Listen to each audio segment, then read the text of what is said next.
آخر الإحداثيات ما جرى في الحديدة من ضرب الكيان الغاصب الكيان الصهيوني إلى الحديدة، فهناك لم يتضرر أي شيء، فهناك كله ضرر مدني. فلماذا هذه الفوضى العارمة التي لم تشكل حتى 1% من أضرار من قبل ضباط أو جنود أو مقرات حكومية نهائيا؟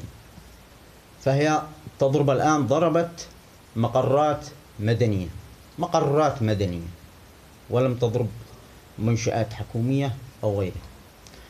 فهذه المقرات المدنية منها خزانات للنفط، خزانات بسيطة للنفط. لماذا ضربت هذه الخزانات؟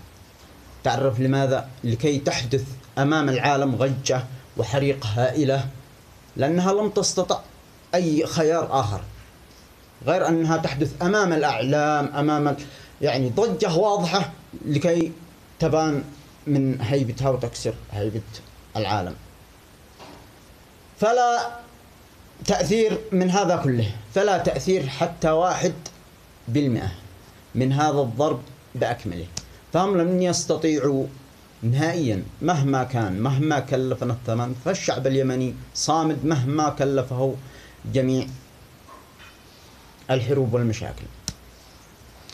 فثانيا نرى في الشعب اليمني في تشكيل الأزمة عندما حدثت الضرب هذا، أنشأوا لنا أزمة رأسا على طول إلى المحطات مساربة في محطات البترول.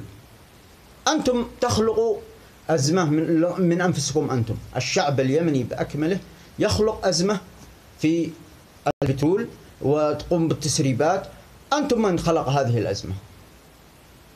فلا داعي، الأمور تمام والخير متواجد، كل شيء بيمشي تحت السيطرة التامة وتحت اقتصاد كامل وشامل، ولا أي ضرر للشعب اليمني من ناحية هذه الأشياء كاملة.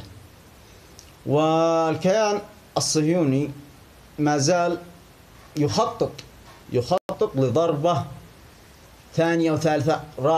ذهب ليأخذ الإذن من أين؟